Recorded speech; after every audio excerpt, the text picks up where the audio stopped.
Bismillahirrahmanirrahim. Assalamualaikum warahmatullahi wabarakatuh. Assalamualaikum Ya, warahmatullahi wabarakatuh. pagi menjelang siang, Bapak Ibu semuanya, peserta diseminasi untuk room 8 ini, izin perkenalkan saya, Tabir Setiawan, yang akan memandu jalannya diseminasi dari eh, penelitian pada room 8 ini.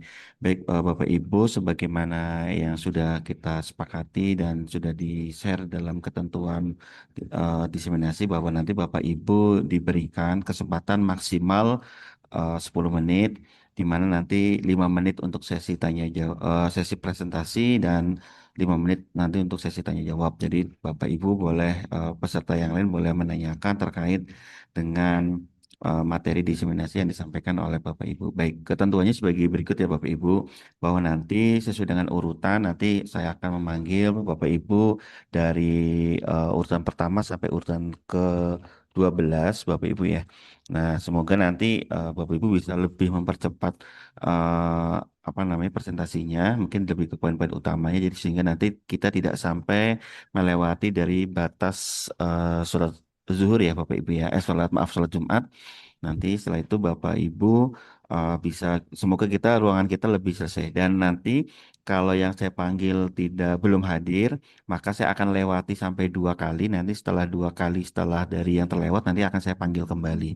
Begitu ya Bapak Ibu ya, untuk kegiatan pada siang hari ini. Baik, untuk peserta yang pertama nanti akan disampaikan oleh eh, Ibu ya, Ibu Afiani Agus Abdillah Eskom Mkom. Ya, betul Ibu ya, ada hadir Ibu. Baik, Ibu Afiani sudah hadir dengan anggota Yeskar Wanigulo Eskom Mkom. Betul Ibu ya. Untuk anggota dua tidak ada dengan judul studi komparatif gaya belajar mahasiswa TI dalam lingkungan kelas tradisional dan virtual. Ah, Dipersilahkan kepada Ibu Yafani untuk menyampaikan presentasinya kurang lebih 5 menit ya Bu ya. Mungkin tidak lebih dari itu nanti saya akan ingatkan kembali untuk timernya. Baik, terima kasih Ibu. Silakan diperkenankan bagi Ibu untuk menotasikan hasil dari diseminasi PKM-nya.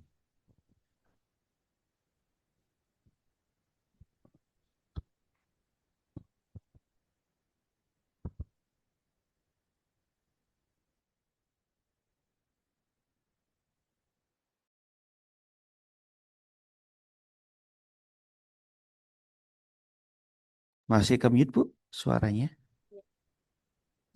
Udah jelas ya Pak suaranya? Ada ya Pak? Suaranya sudah ada Pak? Izin?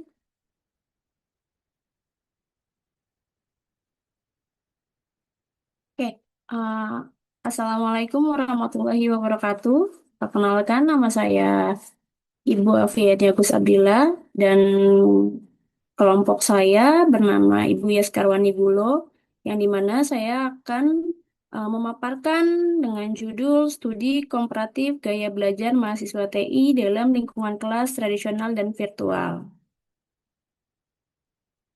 Oke. Di sini ada latar belakang dan tujuan yang dimana urgensi transformasi digital,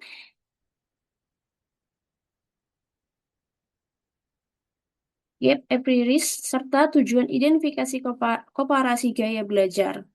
Nah, di sini ada metodologinya, yaitu rancangan pendekatan komparatif, kuantitatif, populasi, sampel, kuesioner, FALK, dan teknik analisis.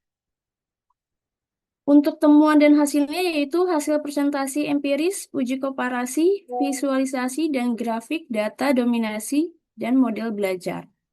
Di sini memiliki kesimpulan dan rekomendasi, yaitu sintesis, akhir, pembuktian, hipotesis, dan rekomendasi implementasi praktis instruksional.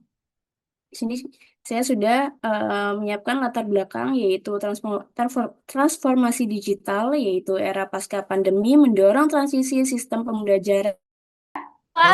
Kok saya di-kick, Bu, dari room 4?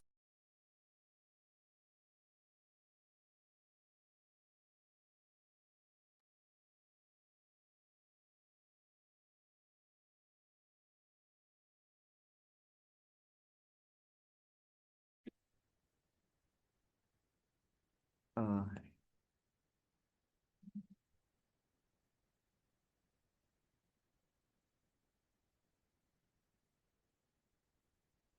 Ih, Bu, maaf Bapak tadi ada kesalahan ya? oh, silakan Bu, Tiba-tiba diulang lagi Bu, kembali nggak apa-apa. ke ini, ke room Iya. sebelumnya. Izin ya Gimana? Pak ya. Boleh boleh dari yang terakhir Ibu sampaikan aja. Oke, baik. Terima kasih Bapak.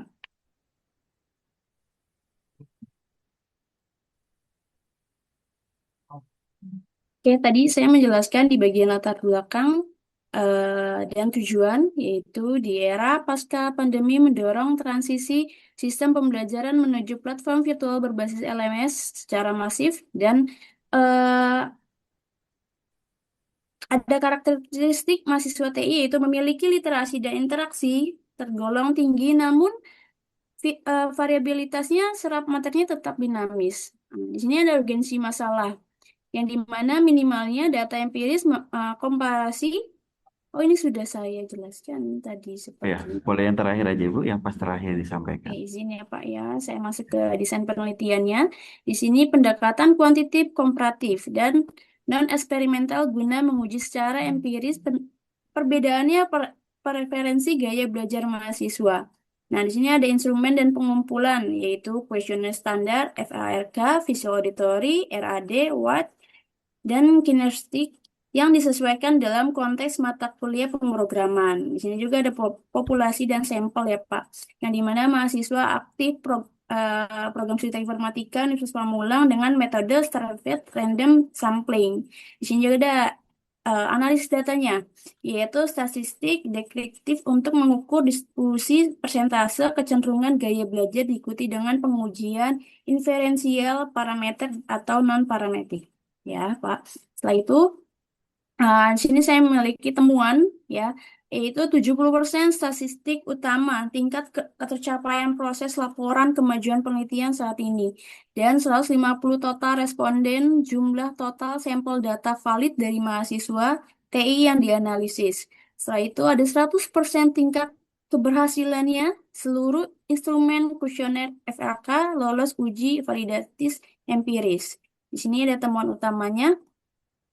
Dominasi kelas tradisional yaitu auditori A sampai 45% atau kinestetik sampai 30%.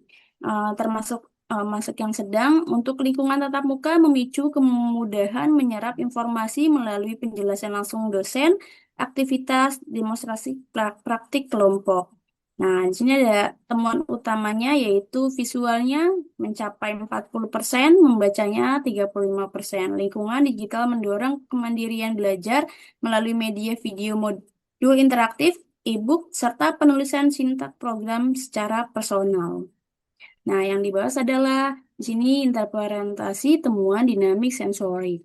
Terjadi pergeseran preferensi belajar yang signifikan, yaitu mahasiswa terbukti adaptif dengan memindahkan konsentrasi dari gaya belajar auditori atau kinestik tradisional menuju visual atau red white guna menyelaraskan dengan kapabilitas penyajian materi pada LMS yang sudah ditentukan.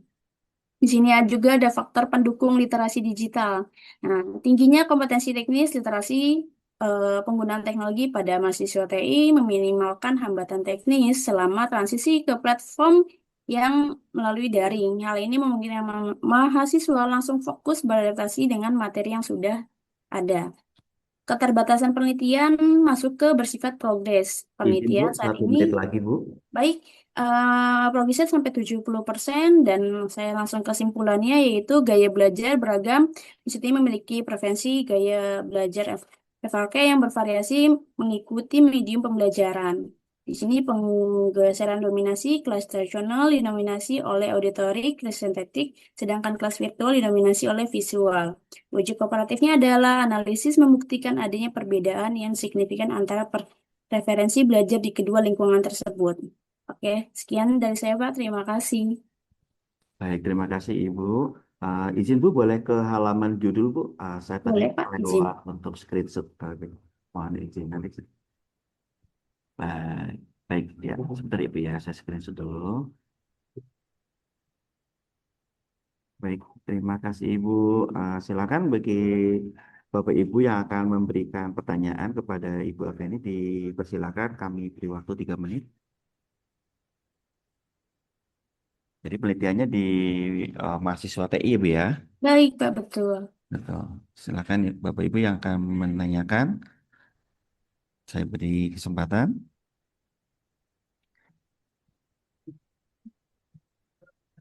Baik, belum ada ya Bapak Ibu? Baik, karena belum ada, boleh kita lanjut ke pemateri berikutnya. Baik, Terima selanjutnya kasih ya, Pak. Izin ya, Pak. kami sami Ibu, silakan. Selanjutnya adalah ada Ibu Anik Astofa, silakan Ibu Anik. Ibu Anik, sebenarnya sudah hadir ya Ibu Anik? Ya, terima kasih Bapak. Oh Bapak ya nih ya, maaf. Astagfirullahaladzim, Lagi-lagi maaf, maaf, Bapak. maaf, maaf. Baik, baik. Selanjutnya Bapak Anik Astofa, Eskom Mkom dengan anggota Pak Eko Sutono ya Pak ya. Iya Pak. Baik, Eko Sutono dengan judul penerapan metode kuantitatif association rule untuk optimalisasi seleksi calon siswa baru SDIT seluas Cita Nusantara. Baik, silahkan Pak Udah kelihatan Pak Anik. itunya Pak. Sudah terlihat. Monggo Pak Oke. dipresentasikan 5 menit ya Pak ya. Nanti selebihnya kita tanya jawab. Assalamualaikum warahmatullahi wabarakatuh. Selamat Waalaikumsalam warahmatullahi wabarakatuh. pagi Bapak atau Ibu. Kami dari perkenalkan saya Anja Stofa dan anggota penelitian Pak Eko Sutono ingin mempresentasikan diseminasi dengan judul penerapan metode kuantitatif asosiasi rule untuk optimalisasi seleksi calon siswa baru SDIT seluas Cita Nusantara. Di sini latar belakang penelitiannya adalah menghadapi tantangan dalam proses seleksi calon siswa baru yang masih bersifat manual dan subjektif. Kriteria penilaian yang beragam, mulai dari nilai akademik, hasil tes psikologi, hingga data sosial ekonomi keluarga, belum diolah secara sistematis untuk menemukan pola tersembunyi yang dapat membantu pengambilan keputusan. Akibatnya, proses seleksi cenderung memakan waktu lama, tidak konsisten, dan berpotensi melewatkan kandidat yang sebenarnya memiliki potensi besar. Peluang solusi, metode kuantitatif asosiasi rule menawarkan kemampuan untuk menggali pola hubungan antar variabel kuantitatif dari data histori siswa dengan menganalisis data siswa lama yang telah diterima dan performa selama belajar. Sistem dapat mengidentifikasi kombinasi kriteria yang paling berkorelasi dengan keberhasilan siswa.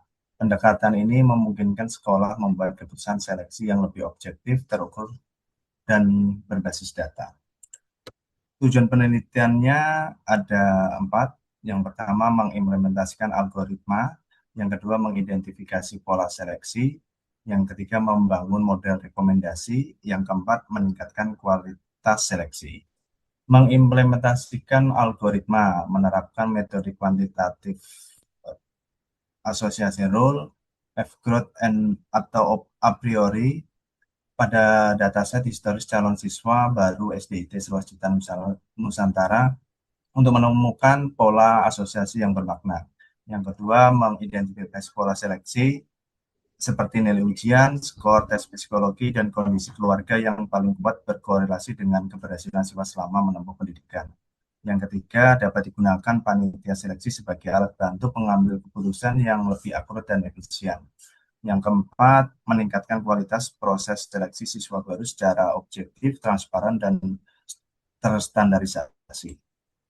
Metode penelitian dan temuan utama. Yang pertama, metode penelitiannya, alur metode penelitian, pengumpulan data, pre-processing, penambahan pola, dan evaluasi dan interpretasi. Pengumpulan data dari 350 siswa dari tahun 2019 sampai 2023 mencakup nilai akademik, tes psikologi, dan data keluarga. Pre-processing, pembersihan data, diskretisasi variabel kuantitatif, dan transformasi ke format transaksi. Pengembangan pola, penerapan algoritma FP-Growth dengan threshold minimal support 10% dan minimal confidence 70%. Evaluasi dan interpretasi, menggunakan lift ratio dan validasi bersama panitia seleksi sekolah. Temuan utama aturan asosiasi terkuat berikut: nilai matematika lebih dari 80 plus tes psikologi lebih dari 75% lulus, pendapatan keluarga menengah plus nilai IPA 78 performa baik, nilai bahasa 75 plus tes psikologi 70 lulus seleksi, nilai matematika 80 performa akademik unggul. Izin Pak, Indeks 1 menit prestasi lagi Pak. literasi. Ya, Pak. Izin 1 menit lagi Pak. Boleh, Pak. Kita lanjut ke analisis temuan dan kesimpulan. Hasil temuan menunjukkan nilai matematika dan skor tes psikologi merupakan dua variabel yang dominan dan memprediksi keberhasilan seleksi. Temuan menarik lainnya adalah bahwa variabel sosioekonomi keluarga juga berkontribusi signifikan, namun bukan sebagai faktor penentu tunggal, melainkan sebagai penguat pola ketika kombinasi nilai akademik tertentu. Kesimpulannya adalah metode kuantitatif association rule terbukti efektif untuk mengungkapkan pola tersembunyi dalam data seleksi siswa baru yang dapat ditemukan melalui analis manual. Kombinasi nilai matematika lebih dari 80 dan tes psikologi 75% merupakan prediktor terkuat kelulusan seleksi dengan confident 87%. Kemudian model yang dihasilkan dapat diintegrasikan ke dalam sistem informasi sekolah untuk meningkatkan objektivitas dan efisiensi proses penerimaan siswa baru. Yang keempat, penelitian ini membuka peluang pengembangan lebih lanjut termasuk penerapan metode machine learning lain untuk perbandingan akurasi dan generasi model. Sekian yang bisa dapat saya sampaikan. Terima kasih. Assalamualaikum warahmatullahi wabarakatuh. Waalaikumsalam warahmatullahi wabarakatuh. Baik, terima kasih untuk Pak Anik ya atas presentasinya terkait dengan salah satu penerapan machine learning ya Pak ya dalam Ya, membantu keputusan di sekolah. Baik, Bapak Ibu peserta diseminasi, ada yang akan ditanyakan kepada Pak Anik? Dipersilakan, masih ada waktu kurang lebih 3 menit.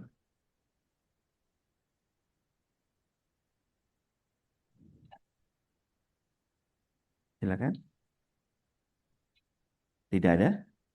Baik, kalau tidak ada yang bertanya, kita lanjutkan ke presenter berikutnya. Terima kasih Pak Anik atas presentasinya. terima kasih Mbak. Sama-sama Pak. Baik, selanjutnya ada Pak Dede Supian ya. Pak Dede Supian sudah hadir. Ya, Pak. Sudah, Uh, Pak. baik, baik Pak Dede. Saya konfirmasi dulu ya Pak Dede. Pak Dede Supian sebagai Ketua Penelitian dan anggota pertama adalah Pak Zainuddin ya. Betul ya Pak ya? Ya, Pak. Betul, Pak. Betul, tidak ada anggota kedua, betul. Dan untuk judulnya adalah Sistem Monitoring Kontrol Lampu Ruang Berbasis ISP32 untuk Efisiensi Energi di Sekolah. Baik, silakan untuk Pak Dede, kami berikan sama 5 menit untuk mempresentasikan hasilnya. Baik, terima kasih Pak Tabah. Izin Bapak Ibu, apakah sudah terlihat di screen-nya? Sudah Pak, silakan Pak. Baik, terima kasih. Mohon izin Bapak Ibu, saya presentasikan terkait dengan hasil penelitian. Jadi, perkenalkan saya Dede Supian sebagai ketua, kemudian anggotanya adalah Bapak Jainuddin.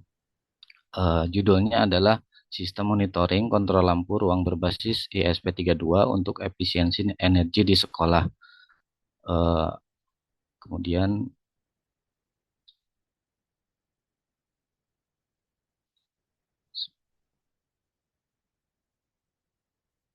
adapun outline yang mau disampaikan di presentasi hari ini, pertama adalah latar belakang dan tujuan. Kemudian yang keduanya adalah metodologi penelitian. Kemudian yang ketiga temuan dan hasil. Dan terakhir adalah kesimpulan dan rekomendasi. Baik, Bapak Ibu, untuk latar belakangnya yang pertama adalah kenapa penelitian ini muncul, karena pertama dari konteks operasional gedung dan efisiensi energi sekolah. Jadi untuk mengefisiensi energi khususnya untuk instalasi lampu dan ruangan, kami punya ide untuk membuat sistem monitoring itu ya Bapak Ibu untuk efisiensi. Kemudian yang kedua, ketergantungan pada kendali manual, yaitu masih menggunakan staf-staf yang itu orang-orang untuk mematikan atau mengontrol lampu-lampu ruang ya Bapak Ibu. Kemudian terdapat ketiadaan sistem otomatis yang mampu mengambil alih intervensi manusia ketika terjadi inefisiensi, kemudian saklar operasional tidak memiliki kapabilitas untuk merespon dinamika lingkungan. Kemudian yang terakhir, urgensinya adalah pemborosan energi di sektor pendidikan. Untuk relevansinya adalah pemanfaatan dari IoT itu sendiri. Kemudian tujuan konservasi energi yaitu ekonomis, mengoptimalkan dan menekankan tingkat konsumsi listrik di ruang kelas. Kemudian tujuan yang keduanya adalah untuk manajemen fasilitas Bapak Ibu, menghasilkan sebuah dashboard pemantauan monitoring terhadap efisiensi energi di sekolah. Kemudian yang ketiga merancang arsitektur perangkat keras maupun perangkat lunak. Kemudian metode penelitian yang desain penelitiannya adalah secara mendasar menggunakan pendekatan kuantitatif yang dibingkai dalam pendekatan rekayasa teknis. Jenis desainnya adalah yang digunakan rekayasa berbasis eksperimen lapangan. Jadi kita langsung ke lapangan terkait dengan perancangan dan sampai pada pengujian. Kemudian instrumen dan pengumpulan itu instrumen utamanya digunakan adalah kombinasi perangkat keras dan perangkat lunak terkait dengan efisiensi energi di sekolah. Kemudian populasi dan sampel, populasinya target tentunya adalah pencahayaan pada ruang-ruang kelas, terutama di lab komputer ya Bapak Ibu. Kemudian teknik analisis datanya adalah deskriptif. Metode ini untuk merangkum dan mendeskripsikan data operasional dari setiap skenario yang diringkas melalui total konsumsi energi sekolah. Kemudian pembahasannya, interferensi temuan, penelitian ini dibangun di atas konsep kontrol pencahayaan berbasis konteks atau konteks aware lighting control dan edge computing. Kemudian faktor pendukungnya adalah deteksi okupasi pada presisi dan berbasis zona. Kemudian pemanfaatan cahaya alami. Ketiga, keandalan komunikasi jaringan IoT. Keterbatasan penelitian, ukuran sampel sangat kecil, bias cuaca, kadang cuaca bisa mendung, bisa cerah ya Bapak Ibu, tergantung dari cahaya di luar. Kemudian intervensi faktor manusia juga bisa terpengaruh pada keterbatasan. Kemudian yang kesimpulan dari rekomendasi, kesimpulannya bisa disimpulkan bahwa sistem monitoring dan kontrol lampu ini diintegrasikan dengan mikrokontroller ESP32 sebagai komputasi stopi dan dashboard processing JPM ini mampu membentuk ekosistem cerdas yang terbuka, berbiaya murah dan mudah dikustomisasi untuk memenuhi kebutuhan spesifik lingkungan sekolah. Kemudian keberhasilan pembangunan dan implementasi monitoring yang terpusat, kemudian implikasi teoritis mengisi celah literatur, penelitian ini memberikan kontribusi konseptual berupa rangkaian arsitektur IoT. Kemudian untuk mitra sendiri itu bisa menjadi kebijakan standar untuk nanti di pemantauan monitoring energi. Kemudian untuk praktisinya bisa untuk backup nanti ke depannya untuk data-data berkala. Untuk penelitian selanjutnya itu bisa dikembangkan dengan berbasis cloud untuk pemantauan dan monitoring. Mungkin itu saja Pak Tabah presentasi dari kelompok saya. Terima kasih. Silakan saya kembalikan ke Pak Tabah. Baik, terima kasih Pak Dede ya atas laporan dari penelitian yang sudah dikerjakan untuk membuat sebuah dashboard monitoring ya Pak ya. Jadi bisa dalam bentuk haki nantinya untuk keluaran dan selain jurnal. Baik, Baik, mungkin amin. Baik, Bapak Ibu, ada pertanyaan untuk Pak Dede terkait dengan hasil dari penelitiannya beliau dan rekannya?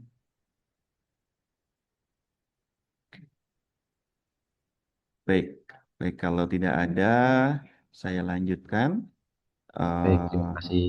baik, selanjutnya dan berikutnya adalah dari Pak Dr. Muhammad Yunus Rahputi ya. Untuk anggota pertama adalah Pak Juli Gunawan, betul ya? Dan untuk anggota kedua adalah Muhammad Rudi. Oke, selanjutnya yang untuk presenternya tadi ada sepertinya Pak Yunus atau Pak ini yang akan presentasi.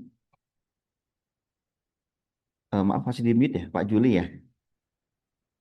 Pak Juli masih di mute. Maaf, masih di mute.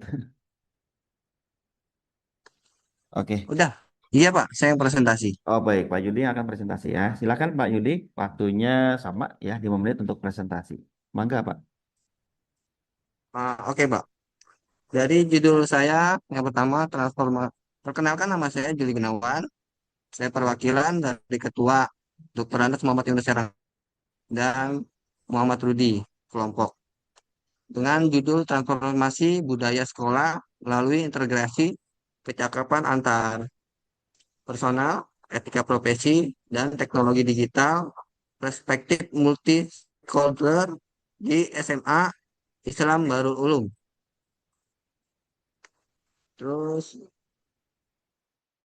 maka di mana transformasi penelitian abad ke-21 menuntut sekolah tidak hanya berfokus pada pencapaian akademi, tetapi juga pada pembentukan karakter, penguat etika profesi, dan penguasaan teknologi digital. Perkembangan teknologi informasi yang sangat pesat telah mengubah pola komunikasi, interaksi sosial, serta budaya kerja di lingkungan pendidikan. Oleh karena itu, sekolah dituntut mampu membangun budaya sekolah yang adaptif terhadap perubahan tanpa mengabaikan nilai-nilai moral dan profesionalisme. Lanjut, di sini ada analisis permasalahan. Satu, budaya belum terintegrasi, yaitu nilai dan praktik budaya sekolah belum konsisten antar ruang kelas, ekstrakurikuler, dan komunitas sekolah. Kedua, kecakapan interpersonal beragam, perbedaan keterampilan komunikasi, kolaborasi, dan kepemimpinan antar guru dan siswa, menghemat sinergi pembelajaran. Terus, pemanfaatan teknologi suboptimal. Alat dan sistem ada, namun belum termanfaat penuh untuk pengajaran, manajemen, dan pelibatan orang tua. Oke, di sini ada lanjut tujuan kegiatan, yaitu mendorong transformasi budaya, membangun norma bersama yang mempromosikan kolaborasi, inklusivitas, dan akhlak profesional. Terus integrasi kecakapan tampilan antar personal, etika profesi, dan kompetensi digital dalam kurikulum dan aktivitas sekolah, yaitu memperkuat kolaborasi, menciptakan mekanisme partisipasi kepala sekolah, guru, siswa, orang tua, dan masyarakat. Terus di sini ada landasan konseptual. Satu, membudaya sekolah, norma, ritual, dan kebiasaan mendukung pembelajaran. Dua, kecakapan antar personal, komunitas, empati, kolaborasi, dan pemimpinan.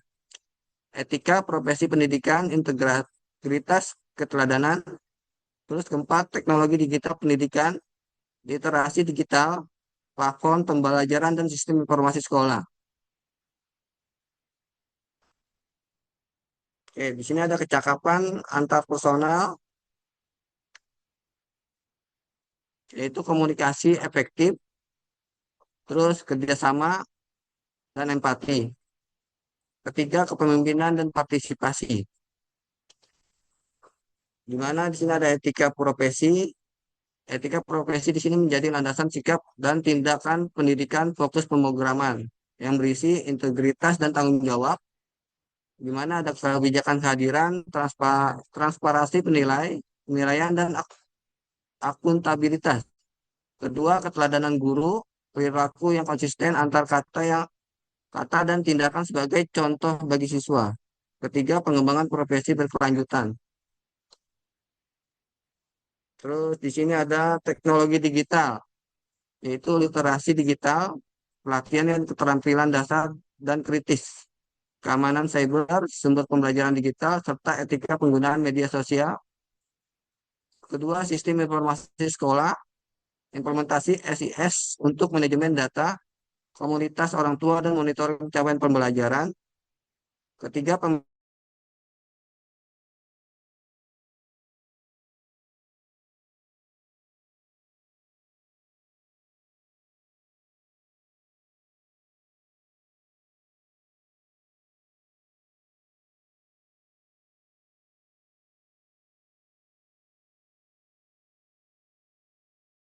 utama transformasi orang tua dan masyarakat mitra penguat nilai. Lanjut, di sini ada implementasi di SMA Darul Ulum, yaitu program pembiasaan Setengah menit lagi ya rutinitas Pak. harian. Oh ya, terus ada pelatihan guru, pemanfaatan aplikasi sekolah. Nah, dampak yang diharapkan yaitu ada satu, budaya sekolah kolaboratif. Kedua, peningkatan kinerja guru. Ketiga, penguatan karakter siswa. Kesimpulan di sini, transformasi budaya sekolah adalah upaya komprehensif yang mengintegrasi tiga pilar utama untuk menciptakan lingkungan pembelajaran yang unggul dan berkelanjutan. Pendekatan terpadu, ekosistem adaptif, peningkatan berkelanjutan. Oke, terima kasih Pak. Itu hasil presentasi dari saya untuk materi transformasi budaya sekolah melalui integrasi kecakapan antar personal, etika profesi, dan teknologi digital perspektif multi stakeholder di SMA Baru Ulum. Ya, Baik, baik terima terima kasih Pak. kasih Pak Juli atas pemaparan materinya untuk hasil penelitiannya. Baik, selanjutnya mungkin Bapak Ibu yang mau bertanya dipersilakan. Baik, sebelumnya ini nggak ada ya. Kita lanjut ke presenter berikutnya atas nama Pak Firman. Pak Firman hadir, hadir ya Pak Firman. Baik Pak Siap, Firman Pak. bersama Bu Devi Damayanti ya akan Ya, betul, mempresentasikan Pak. judul tentang evaluasi usability Mentari Unpad menggunakan model SUS ya, System Usability Scale. Baik, saya stop participant sharing. Baik, silahkan untuk Pak Firman untuk dapat Izin apakah suara saya terdengar, Pak Tabah? ya terdengar Pak. Baik, saya izin saya screen. Baik, Apakah sudah terlihat, Pak? sudah ya Pak. Silahkan Oke, waktunya 5 menit ya Pak Firman. baik. Terima kasih. Assalamualaikum warahmatullahi wabarakatuh. Selamat pagi rekan-rekan sekalian. Perkenalkan nama saya Firman. Saya dari kelompok 4 atau 5 tadi ya, kalau nggak salah. Jadi saya akan mempresentasikan untuk hasil riset saya terkait penelitiannya. Nah, di sini judulnya adalah evaluasi usability Mentari Unpam menggunakan model SUS. Atau disebutnya adalah System Usability Scale ya. Nah, kebetulan saya ada 4 kelompok di mana ada 2 dosen dan 2 mahasiswa. Di sini dengan nomor kontrak 088 sekian. Berarti Bapak Ibu ya. Pada diseminasi kali ini, kenapa saya mengangkat ini? Yang pertama, model pembelajaran kita menggunakan asynchronous learning dan ada ini Bapak Ibu ya, dikombinasikan dengan beberapa metode lainnya. Sehingga salah satu platformnya yaitu ada Mentari di sini. Nah, sehingga saya berangkat untuk membuat tools yang apa namanya, yang baik gitu ya. Perlu tentunya ini ya akan dilakukan evaluasi secara terus-menerus. Nah, jadi nanti kebetulan metodenya adalah untuk mengevaluasi ini menggunakan metode SUS. Nah, manfaatnya nanti diharapkan memang untuk peningkatan kualitas pembelajaran yang lebih baik di platform Mentari itu sendiri karena memang apa Mentari ini di-develop oleh Universitas Pamulang secara mandiri sehingga nanti perlu improvement seperti itu. Sehingga layaknya LMS yang seperti sebelumnya misalkan model yang apa dikembangkan multi years gitu seperti itu Bapak Ibu. Oke, eh, berangkat dulu dari teorinya usability eh, yaitu didefinisikan sebagai sejauh mana suatu produk itu dapat digunakan. Ini berdasarkan ISO 92041 ya di seksi 11 seperti itu untuk mencapai tujuan tertentu dengan efektivitas, efisiensi dan kepuasan dalam konteks penggunaannya. Jadi nanti yang apa diberikan respondennya adalah nanti mahasiswa Bapak Ibu seperti itu. Nah, selanjutnya untuk teori sendiri saya menggunakan teori yang sederhana. Ini memang teorinya sudah tergolong usang Bapak Ibu ya di tahun 1986 sehingga yang dikemukakan oleh John Brook seperti itu. Nah, di sini kebetulan ini digunakan sebagai evaluasi perangkat lunak, lalu aplikasi mobile, lalu ada website dan sistem pembelajaran daring serta sistem yang lainnya yang nantinya bisa dievaluasi menggunakan skala berikutnya. Nah, khusus untuk SUS ini totalnya ada 10 butir pertanyaan seperti itu dengan skala Likert-nya 1 sampai 5. Nah, sehingga kalau misalkan di luar daripada 10 butir berarti tidak bisa menggunakan SUS seperti itu Pak Ibu. Jadi bisa diklaim. Nah, di sini untuk skala Likert itu sendiri, saya menggunakan 1 sampai 5, di mana 5 itu sangat setuju, lalu 4 setuju, netral ini 3, lalu tidak setuju 2, untuk sangat tidak setuju 1, Bapak Ibu. Nah, untuk alurnya, penelitian itu sendiri memang eh, sederhana Bapak Ibu ya. Yang pertama mulai dari persiapan, ini mulai dari kajian teori, identifikasi masalah, lalu dilanjutkan dengan penyusunan proposal di semester yang lalu lanjut di verifikasi teori. Jadi nanti sebelumnya memang ada beberapa teori yang nantinya bisa sebagai alternatif ya. Namun SUS kami pilih untuk sebagai dalam penelitian ini itu karena sederhana. Lalu selanjutnya menentukan variabel, lalu implementasi kuesioner disebar ke mahasiswa, itu mulai dari bulan Februari sampai dengan bulan April datasetnya. Lalu dari hasil dataset tadi kita analisa, kita cleaning dan cleansing, lalu kita hitung, lalu selanjutnya kita tarik kesimpulan seperti itu Bapak Ibu ya. Nanti hasilnya seperti apa untuk mentari saat ini. Nah, di dalam sampling bulan Februari sampai dengan April, ini sampling aja Bapak Ibu ya. Ini ada total 10 pertanyaan. Saya sampling aja untuk pertanyaan 1 dan 10. Total yang kami dapatkan itu memang sangat sedikit ya Bapak Ibu ya.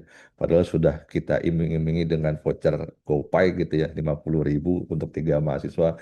Tapi feedbacknya sedikit sekali. Jadi kita hanya mendapatkan 150 responden untuk 2 bulan tadi ya, ya 2 bulan 3 bulan, Februari sampai dengan April. Nah di sini untuk samplingnya sendiri, misalkan di dalam pertanyaan saya merasa akan menggunakan sistem mentari Unpam dengan sering ya. Ini memang nanti terkaitannya dengan kalender pembelajaran ya Bapak Ibu ya. Nah, di sini yang menyatakan sangat setuju 21% gitu ya. Nah, 1 menit lagi ya Pak Firman. oh siap. Selanjutnya lanjut ya Bapak Ibu ya. Karena waktu tinggal sedikit. Nah, kita langsung ke kesimpulan aja deh.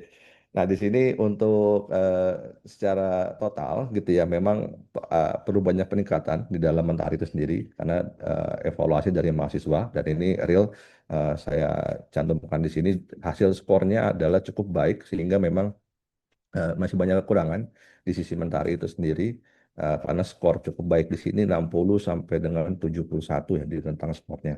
Nah, sehingga ini akan menjadi acuan di LP3 khususnya. Jadi nanti akan diberikan apa namanya feedback gitu ya ke pengembang mentari untuk menambah fitur-fitur untuk meningkatkan skor SUS di dalam mentari itu sendiri ya Bapak Ibu. Seperti itu Bapak Ibu mungkin cukup dari saya. Terima kasih. Assalamualaikum warahmatullahi wabarakatuh. Waalaikumsalam warahmatullahi wabarakatuh. Baik, terima kasih eh, Pak Firman atas presentasinya. Mungkin ini teman-teman ada yang mau tanyakan? Nah, ini salah satu IT-nya Mentari ini, Bapak Ibu semuanya. Baik, sepertinya nggak ada ya Pak ya. Aman Kita Pak bisa, Arifin. ya terima kasih ya Pak Firman atas Pak, presentasinya. sama-sama Pak Tabah. Baik, selanjutnya kita lanjut ke Pak Iwan. Oh, Pak Iwan masih di sebelah. Oke, kita lanjut lagi ke berikutnya.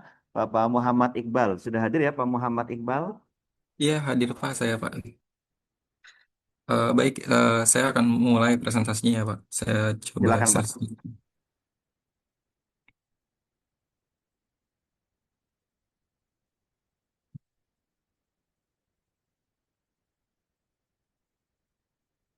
Apakah sudah terlihat Bapak Ibu? Oke, sudah terlihat Pak. Silakan Pak.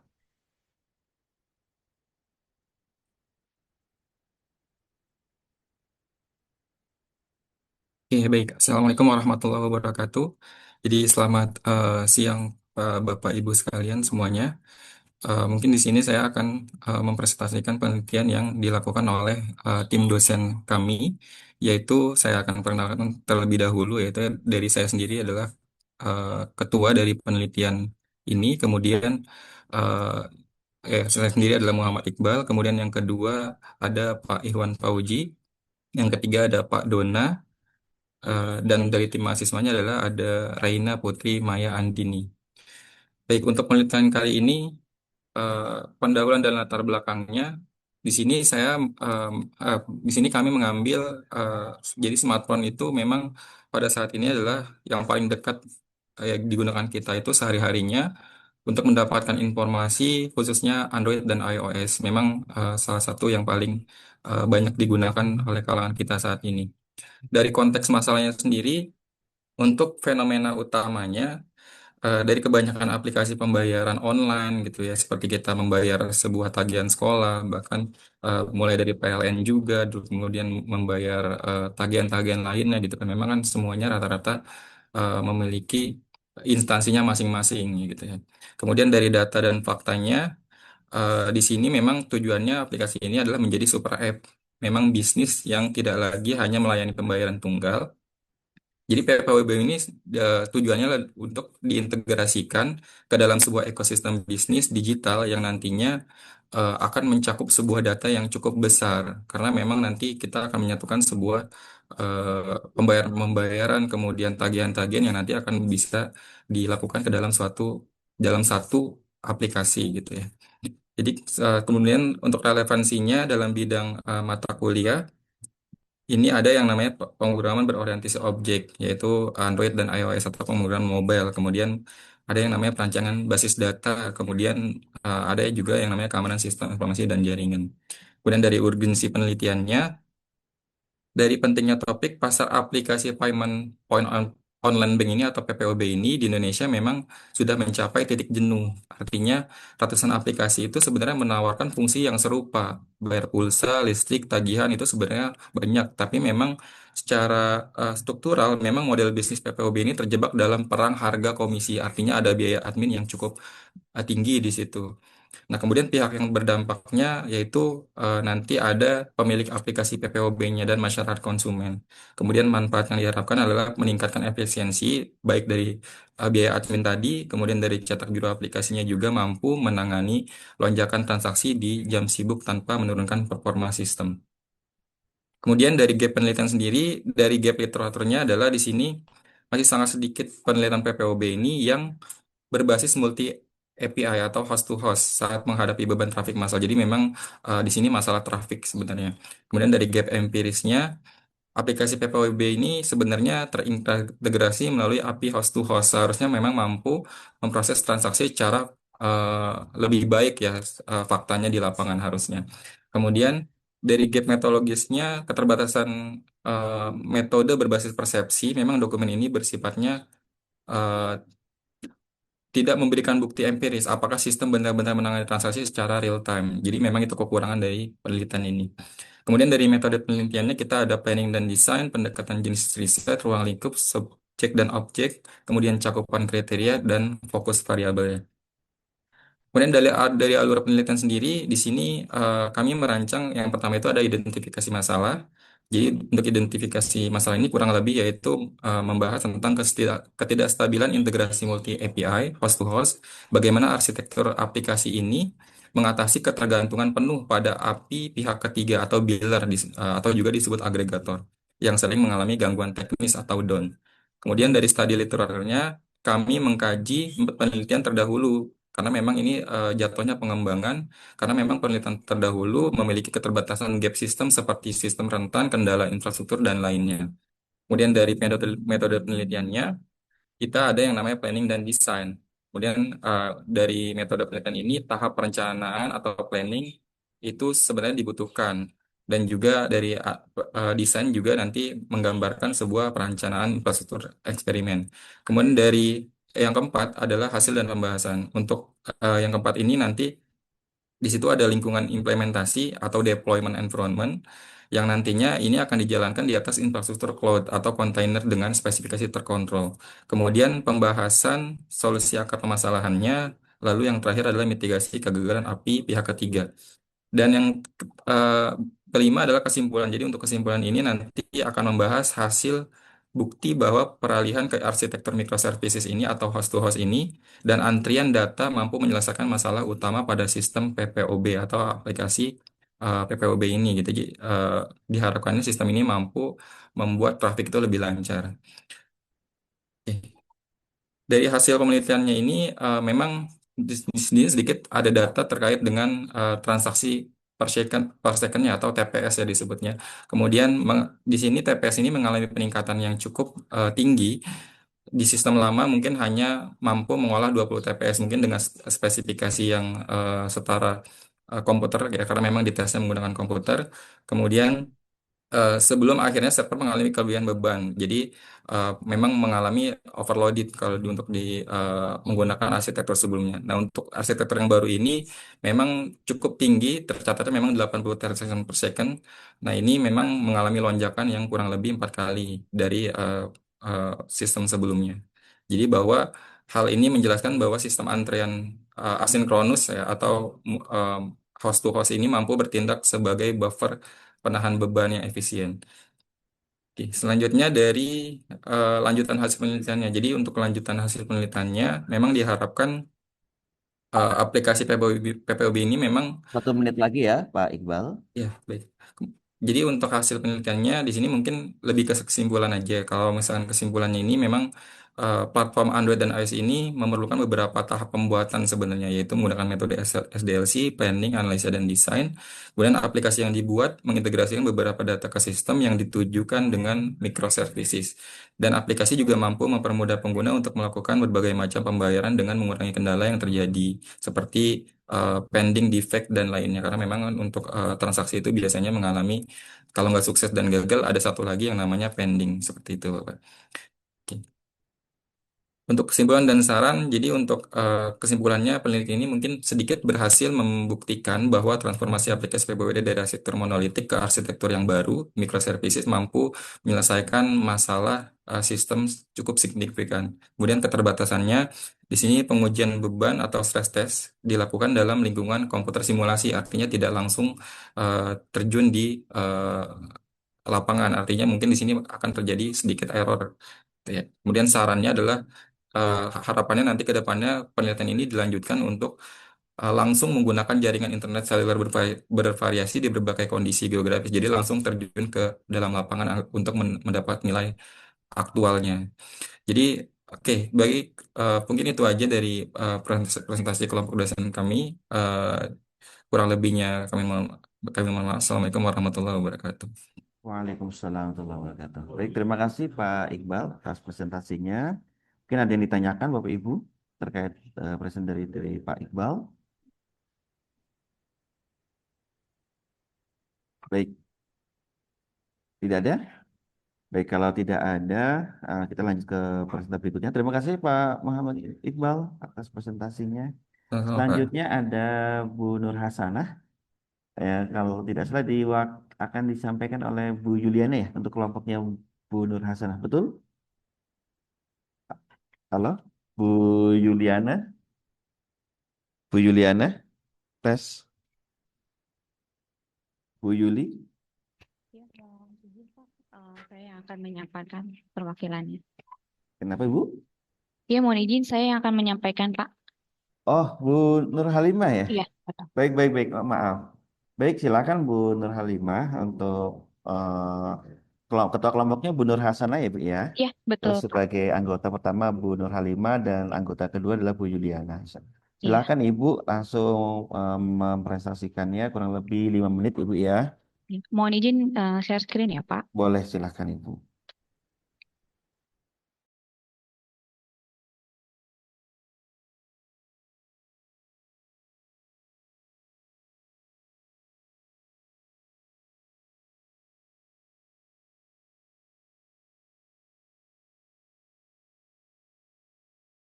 Izin sudah tampil, Pak.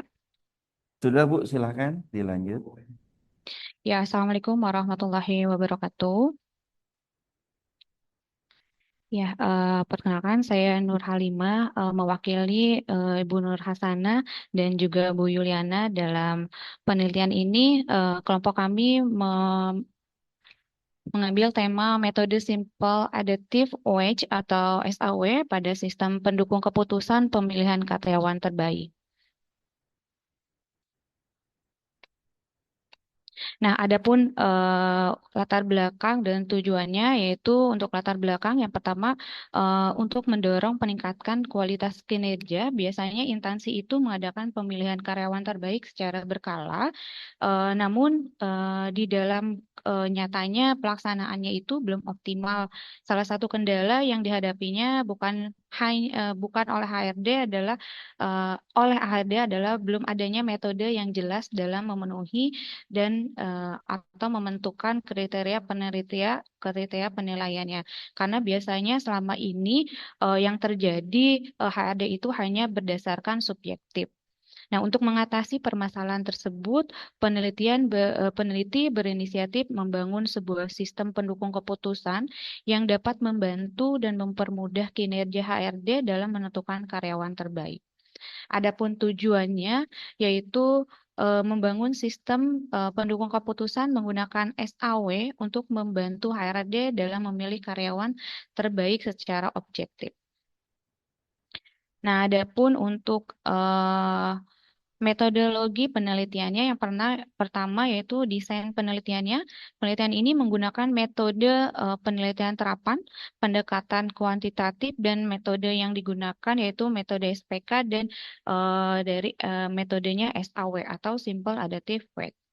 Dan instrumen dan pengumpulan data kita dari segi observasi yaitu pengumpulan yang kita lakukan meninjau langsung, melakukan penelitian langsung ke tempat penelitian dan melakukan studi pustaka.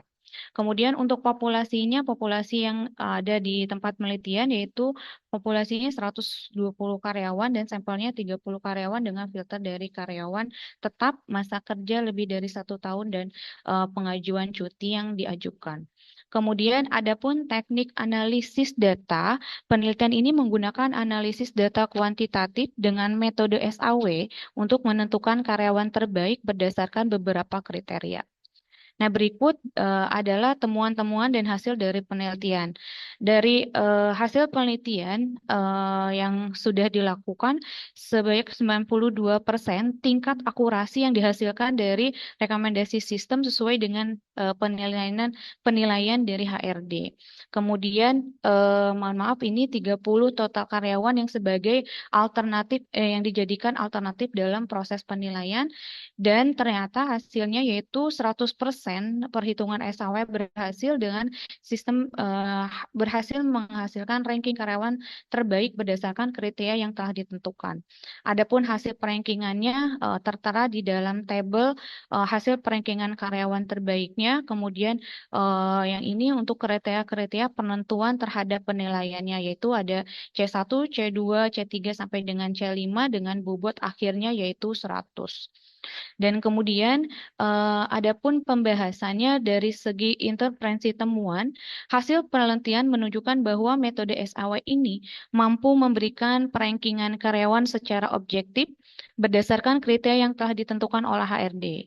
Proses normalisasi dan pembobotan memungkinkan setiap karyawan dinilai secara adil sesuai tingkat kepentingan masing-masing kriteria. Hasil perhitungan menunjukkan bahwa karyawan dengan nilai preferensi tertinggi direkomendasikan sebagai karyawan terbaik. Adapun faktor pendukungnya yang pertama yaitu tersedianya data penilaian karyawan yang lengkap dan valid. Kriteria penilaian telah ditetapkan oleh pihak HRD. Metode SAW mudah diimplementasikan dan dipahami dan sistem mampu melakukan perhitungan secara otomatis sehingga mempercepat proses pengambilan keputusan. Kemudian adanya bobot kriteria yang membantu menentukan prioritas penilaian secara lebih objektif. Dan ada keterbatasan dari penelitiannya yaitu jumlah sampel karyawan masih terbatas pada satu perusahaan. Kemudian bobot kriteria masih ditentukan berdasarkan kebijakan HRD sehingga berpotensi berbeda pada perusahaan lain. Kemudian sistem hanya menggunakan metode SAW dan belum dibandingkan dengan metode SPK lainnya. Kemudian perlu adanya fitur tambahan untuk menghubungkan sistem pendukung keputusan ke dalam report Excel. Nah, untuk kesimpulannya yaitu metode SAW ini berhasil diterapkan dalam sistem pendukung keputusan untuk membantu HRD menentukan karyawan terbaik berdasarkan beberapa kriteria penilaian secara objektif dan terukur. Yang kedua, sistem yang dibangun mampu melakukan proses normalisasi, pembobotan, dan perankingan karyawan secara otomatis sehingga membantu mempercepat proses pengambilan keputusan dibandingkan metode penilaian manual. Dan yang ketiga, yaitu implementasi sistem pendukung keputusan berbasis SAW ini dapat meningkatkan transparansi, konsistensi, dan akurasi dalam proses pemilihan karyawan terbaik, serta mengurangi unsur subjektivitas dalam penelitian. Adapun rekomendasinya yaitu perusahaan disarankan menerapkan sistem penilaian berbasis teknologi informasi agar proses evaluasi kinerja karyawan lebih objektif, transparan, dan terdokumentasi dengan baik. Kemudian, HRD dapat menggunakan sistem ini sebagai alat bantu dalam proses evaluasi kinerja, pemberian penghargaan, promosi jabatan, maupun penentuan karyawan terbaik secara berkala. Dan yang terakhir yaitu penelitian berikutnya dapat dikembangkan menggunakan metode SPK lainnya seperti TOPSI, SMART, MORA, ataupun AHP, serta melakukan perbandingan akurasi dan efektivitas antar metode dalam pengambilan keputusan. Mungkin sekian Pak pemaparan dari kelompok kami. Terima kasih. Wassalamualaikum warahmatullahi wabarakatuh. Waalaikumsalam warahmatullahi wabarakatuh. Baik, terima kasih Bu. Siapa tuh? Bu Nur Halimah ya atas presentasinya mewakili kelompoknya terkait dengan presentasi hasil dari penelitian yang Ibu lakukan ya. Baik, mungkin Bapak Ibu ada pertanyaan untuk Bu Nur? Tidak ada? Baik, kalau tidak ada kita lanjut ke presenter berikutnya, Raditya Vindua. Ya, Ya, Pak, apakah suara saya terdengar? ya, kita dengar Radit. Silakan Bu Radit. Silakan Bu Radit untuk menyampaikan presentasi hasil. Oke, Pak, izin share screen ya, Pak. Baik, silakan. Belum terlihat ini. Apakah sudah terlihat, Pak? Oke, sudah. Silakan, Bu. Oke, Assalamualaikum warahmatullahi wabarakatuh. Jadi hari ini saya akan menyampaikan hasil penelitian dan kelompok kami dengan judul perancangan aplikasi absensi karyawan Gap Frontier Sentosa Utama menggunakan geolokasi berbasis Android, di mana kelompoknya adalah ketuanya saya sendiri, Raditya Firmala, dan anggota saya Bu Eka Yuni Titik dan Pak Adam Muiz. Untuk latar belakang penelitian kami itu karena di PT tersebut absensi masih dilakukan secara manual dan sedangkan karyawannya itu karena dia banyak bekerja di lapangan, makanya penelitian ini menggunakan Android yang berintegrasi menggunakan geolocation. Nah, untuk metode penelitiannya kita itu ada planning, jadi tahap perencanaan sesuai dengan kebutuhan pengguna. Terus tahap kedua adalah pengumpulan data, yang tahap ketiga adalah desain perancangan sistemnya, lalu tahap keempat adalah development-nya. Nah, berikut adalah hasil absensi menggunakan Android, di mana itu yang pertama adalah ada loginnya, ada dashboardnya, dan ada absensi berdasarkan geolocation-nya. Nah, untuk pembahasannya kita testing menggunakan black box di mana ada 20 kali percobaan dan sistemnya mencapai 100%, lalu diimplementasikan di dicoba oleh karyawan tersebut, lalu kita mengadakan adanya maintenance di mana selalu kita pantau. Nah, untuk kesimpulannya, aplikasi ini berhasil dirancang dan dibangun bahkan diterapkan di PT tersebut dan hasil pengujiannya pun cukup akurat. Sekian dari kelompok kami, saya tutup dengan wassalamualaikum warahmatullahi wabarakatuh. Terima kasih, Pak.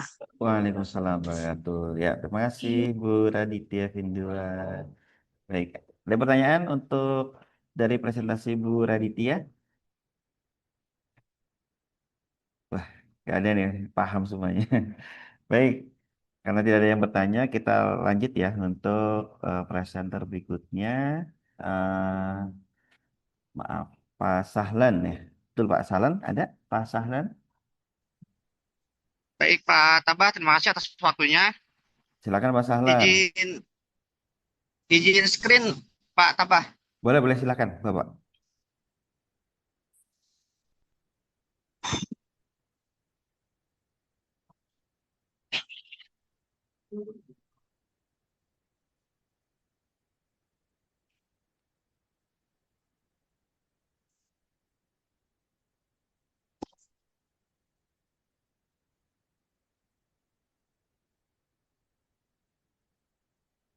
Sudah tampil, Pak Tabah? Mohon maaf.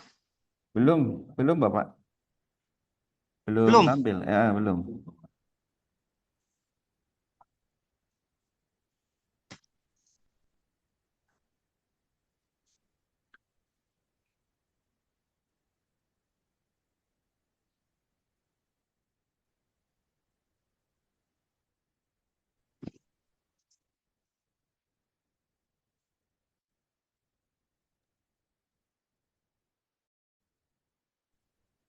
Ya, bagaimana Pak? Ada kendala kah? Bentar, Pak. Lagi nyari-nyari nih pakai handphone, Pak. Oh, pakai handphone. Bentar, Pak ya. Baik-baik, silakan Pak. Pak.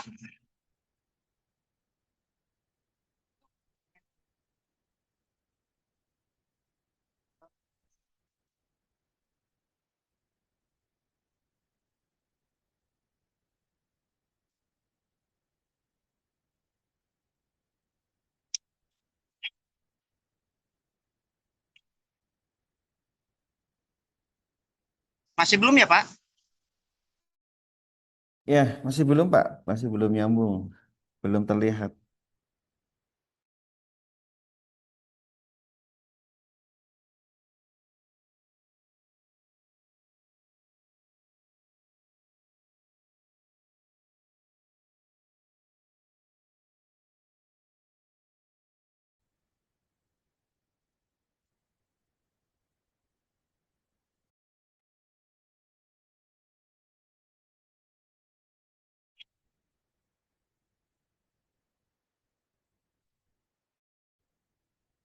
Masih belum tampil, Pak?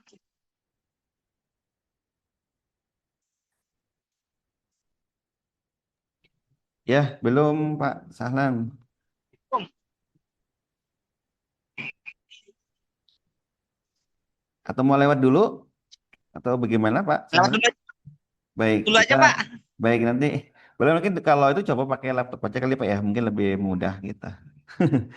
Baik, kita lanjut. Kebetulan karena Pak Sahlan ada kendala, nanti kita lanjut dulu ke Bu Sri Mulyati. Sudah hadir Bu Sri Mulyati? Hadir. Baik, Ibu, Oke. silahkan Ibu dulu ya, apa nanti Oke.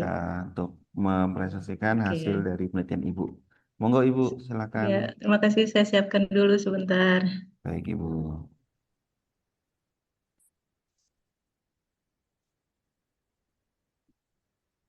Iya, nggak bisa kebuka filenya.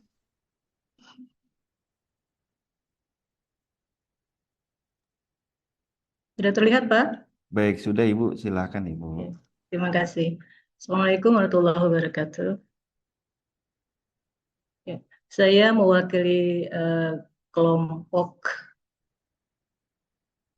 yang terdiri dari saya sendiri, Sri Mulyati yang sebagai ketua, kemudian dengan Endar Nirmala dan mahasiswa Rizky Alfarisi dengan judul penerapan machine learning dengan algoritma SVM untuk deteksi dini risiko dropout mahasiswa. Latar belakang dari penelitian ini adalah dropout atau putus kuliah masih merupakan masalah yang dihadapi oleh institusi pendidikan sampai saat ini.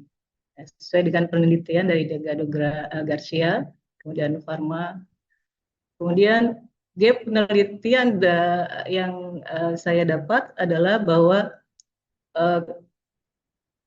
yang sebelumnya, penelitian sebelumnya masih menggunakan data akademik, sementara untuk penelitian yang saya teliti ini adalah menggunakan data akademik, ekonomi dan sosial. Nah, urgensinya adalah prediksi dropout ini untuk dapat membantu mencari solusi agar dapat mengurangi masalah mahasiswa berhenti kuliah. Tujuan dari penelitian adalah mengimplementasikan SPM dalam pembentukan model data latih dalam prediksi mahasiswa dropout. Dan kemudian yang kedua tujuannya adalah menganalisa model data latih yang dihasilkan dengan menggunakan SPM. Desain penelitian ini akan menggunakan penelitian kuantitatif dengan pendekatan prediktif. Data yang digunakan merupakan data historis yang diambil dari data publik. Nah, tahap penelitian meliputi pengumpulan data, kemudian pre-processing, split, dan pembentukan data model menggunakan algoritma SVM. Instrumen dan pengumpulan datanya ini kami menggunakan data sekunder yang kami dapat dari Kaggle dan UCI. Jumlah dari variabel yang kami dapat adalah 37 variabel. Studi pustaka tentunya mengumpulkan artikel-artikel yang berhubungan. Nah, untuk populasi atau sampelnya, ini dataset ini terdiri dari 4.424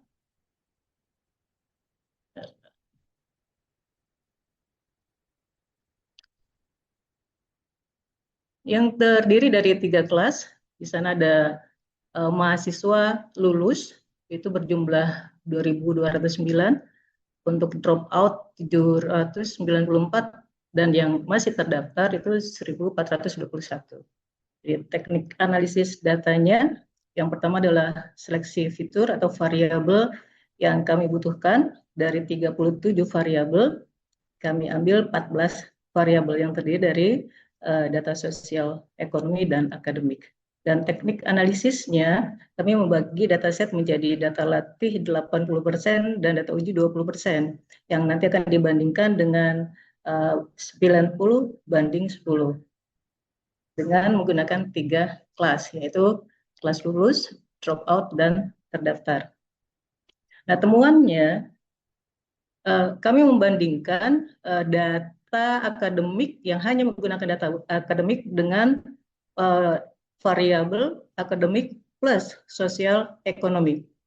Untuk variabel data akademik, kami menghasilkan akurasi itu 76,98%. Sementara yang menggunakan sosial ekonomi ini meningkat 78,46%. Nah, temuan yang berikutnya adalah dari 14 variabel yang kami gunakan, ini untuk ekonomi, tuition fee up to date, ini cukup kuat dan korelasinya dengan penelitian. Jadi nilai 4 ini dianggap sebagai cukup kuat, cukup sesuai. Ternyata ini lumayan mempengaruhi, gitu ya. Dan saya dan teman-teman juga menambahkan di sini adalah kualifikasi ibu. Dan walaupun di sini nilainya sangat lemah, tapi ternyata ini sangat mendukung dalam mendapatkan kenaikan tingkat akurasinya.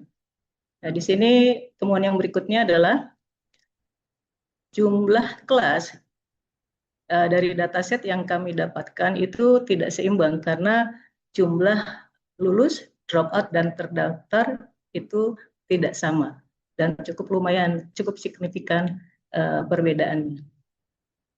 Nah, jadi di sini interpretasi temuannya adalah tingkat akurasinya dengan dataset yang kami dapatkan itu 78,46%, yang menandakan bahwa SVM masih cukup efektif sebagai model prediksi. Kemudian faktor-faktor yang mendukung di sini adalah data penelitian yang tidak seimbang. Jadi sebenarnya harusnya bisa lebih baik, tapi karena tidak seimbang, jadi dari dataset tersebut hasilnya masih 78,46. Nah, kemudian faktor ekonomi yang kami masukkan di variabel itu merupakan salah satu faktor yang korelasinya cukup tinggi. Jadi sangat berpengaruh untuk tingkat akurasi. Sementara untuk faktor sosial itu korelasinya memang masih lemah dan cukup lemah kalau dilihat dari hasil penelitian tadi, tapi mendukung, ya, sangat mendukung. Nah, keterbatasan penelitian di sini, dataset penelitiannya menggunakan data publik, masih data publik. Jadi kami tidak bisa mendapatkan data real, misalkan dari prodi gitu. Jadi kami menggunakan data publik. Nah, pemodelan masih menggunakan SVM, belum menambahkan dengan metode lain. Jadi kesimpulannya, SVM itu menghasilkan tingkat akurasi 78,46% dengan menggunakan perbandingan 90% untuk data latih dan 10% untuk data uji. Dengan presisi klasifikasi lulus itu 86%, drop out 54%, dan terdaftar 80%. Ini lebih baik dibandingkan dengan perbandingan 80% data latih dan 20% data uji. Di sini yang sangat mempengaruhi ini adalah dataset yang tidak seimbang, sehingga menghasilkan tingkat akurasi yang tadi saya sebutkan. Kemudian kesimpulan akhir di sini SVM merupakan algoritma yang cukup efektif untuk klasifikasi dengan banyak variabel dengan hubungan variabel yang tidak linear. Rekomendasinya untuk meningkatkan akurasi bisa menggunakan dataset yang seimbang dan menggunakan metode hybrid, jadi gabungan. Dan mungkin saran yang lain yang mungkin saya tidak tuliskan adalah bisa diizinkan mendapatkan data prodi. Sebenarnya itu sangat membantu gitu ya, karena itu sangat-sangat real. Sementara data publik kan sangat terbatas sekali dan kita harus mengikuti itu. Terima kasih. Baik, terima kasih Ibu atas materinya terkait dengan SVM. Mungkin Bapak Ibu silakan, ada yang mau ditanyakan dari hasil penelitian dari Bu Sri Mulyati dan kawan. Tidak ada? Baik, jika tidak ada, terima kasih Bu Sri Mulyati atas presentasinya. Saya kembali lagi, kebetulan Pak Iwan belum hadir. Ke Pak Sahlan dulu, silakan Pak Sahlan.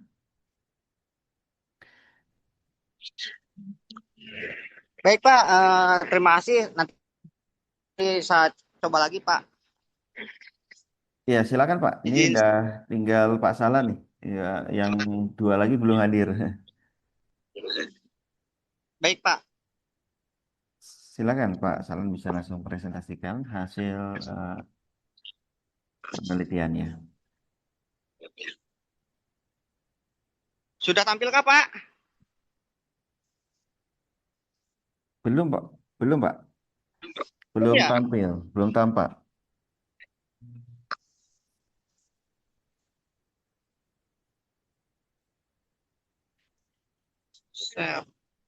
Sudah di-share kan ya Pak ya? Pilih yang tombol share itu. Udah saya share Pak. Oh, boleh dikirim ke saya, boleh nggak apa-apa Pak? Kalau memang ada kendala boleh kirim lewat WA, nanti saya coba ini. Siap. Cuma sebentar saja. Apa terlebih dahulu saya presentasiin dulu Pak?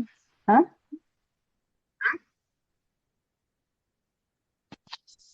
Kenapa Pak tadi? Terlebih dahulu saya presentasikan, lalu saya share ke Pak Tabah gitu Pak. Mana Pak? Oh, masalahnya nanti harus di Langsung share aja. ya, karena harus di harus di foto Pak, harus di screenshot nanti itu sebagai buktinya. Dan nanti biar muncul di record juga. Siap Pak, Betul, saya Pak. Kirim ke saya nggak apa-apa, nanti share screen-nya dari kirim saya aja. dulu. Boleh, boleh.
Oh, baik, silakan Pak.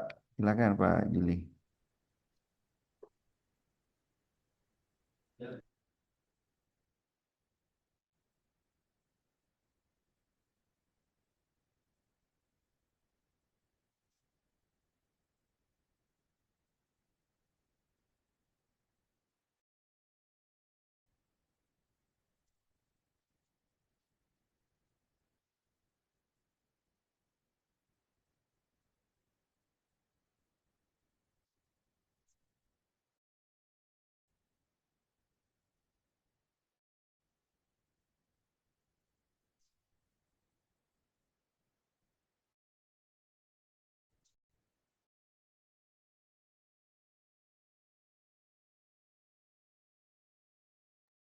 Ya, sudah dikirim ya Pak Juli ya. Pak Sahlan ya. Sebentar Pak. Ah, ya. Halo Pak Sahlan. Halo Pak Sahlan. Halo Pak Sahlan. Masih kemit ya? Pak Sahlan, halo. Halo Pak Sahlan. Tes tes Pak Sahlan.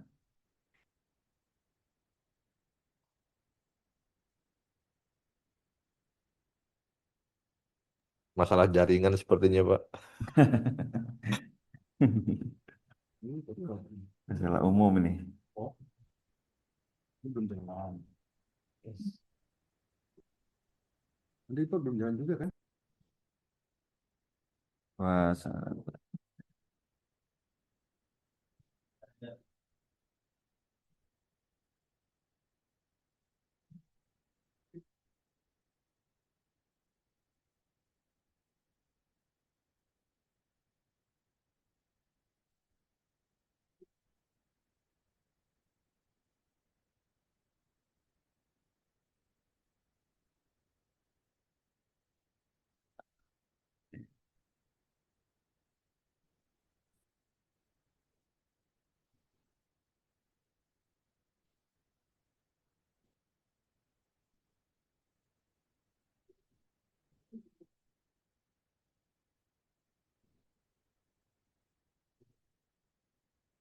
Halo Pak Sahlan.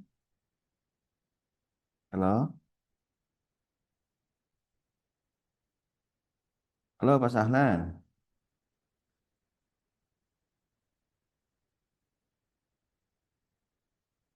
Maaf Pak, tadi close Pak. Oh iya, Iya dah. Pak. Saya share screen ya, bantu ya dari sini ya Pak. Share screen sebentar. Oke. Ya, silakan Pak. Eh, silakan Pak, dipresentasikan hasilnya. Sudah bisa dimulai. Silakan dipresentasikan Pak hasilnya. Ini saya bantu dari sini share screen-nya.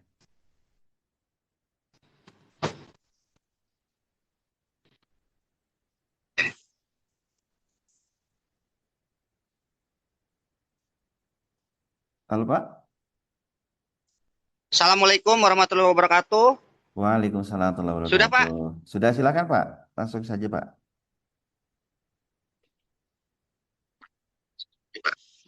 Selamat siang, salam sejahtera bagi kita semua. Perkenalkan, nama saya Sahlan sebagai Ketua Penelitian. Pada kesempatan ini saya akan menayangkan presentasi yang telah saya buat dengan tema implementasi metode Extreme Programming atau EPI terhadap line up produk handphone pada smart trend. Pada kesempatan ini juga saya akan menyampaikan presentasi yang saya buat yang tidak latar belakang dan tujuan, kemudian metodologi, temuan dan hasil, hingga kesimpulan dan rekomendasi sebagai bagian hasil dari penelitian. Yang pertama adalah latar belakang dan tujuan. Perkembangan line up produk handphone yang cepat memerlukan proses pengembangan sistem yang lebih fleksibel dan responsif, sehingga penilaian ini bertujuan mengimplementasikan metode SP untuk meningkatkan efisiensi pengelolaan data, produk, dan mempercepat adaptasi terhadap kebutuhan bisnis. Yang selanjutnya adalah metodologi. Pada penelitian ini menggunakan pendekatan RPL dengan metode SP, melibatkan pengguna terkait sebagai populasi dan sampel, serta pengumpulan data melalui observasi, wawancara, dokumentasi, dan pengujian sistem untuk mendukung pengembangan aplikasi. Yang selanjutnya adalah temuan dan hasil. Penerapan metode SP programming pada pengelolaan line up produk handphone menghasilkan sistem yang lebih struktur, mempermudah pengelolaan dan pembaruan data produk, meningkatkan kecepatan pengembangan aplikasi, serta memberikan hasil yang sesuai dengan kebutuhan pengguna melalui proses pengujian dan feedback yang berkelanjutan. Yang terakhir adalah kesimpulan dan rekomendasi. Implementasi metode SP programming terbukti membantu mengembangkan sistem line up produk handphone menjadi cepat, fleksibel, dan sesuai kebutuhan pengguna. Oleh karena itu, disarankan dilakukan pengembangan fitur lanjutan serta evaluasi dan pemeliharaan sistem secara berkala untuk meningkatkan kinerja dan kualitas layanan. Selanjutnya saya akan menjelaskan latar belakang penelitian. Pada bagian ini terdapat 3 poin utama yang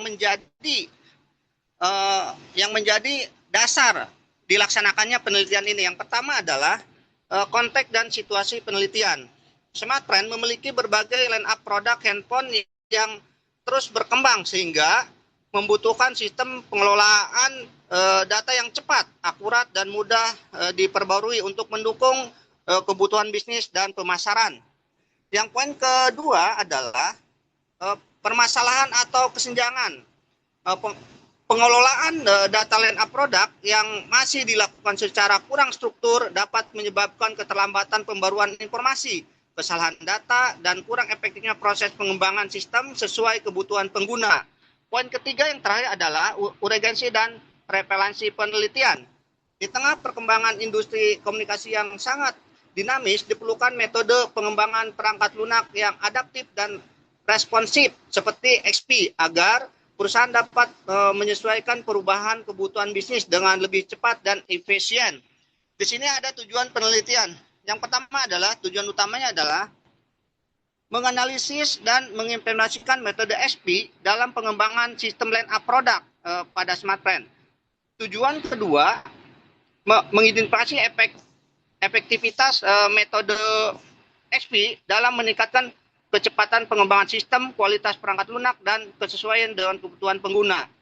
Yang terakhir adalah tujuan ketiga, menghasilkan sistem produk handphone yang lebih efisien, fleksibel, dan mudah dikelola sebagai kontribusi untuk mendukung proses bisnis. Selanjutnya ada metodologi penelitian. Yang pertama ada desain penelitian. Penelitian ini menggunakan pendekatan kualitatif dengan jenis penelitian research and development melalui penerapan metode SP untuk mengembangkan sistem line up produk handphone pada smartphone. Tahap SP meliputi planning, desain, kode,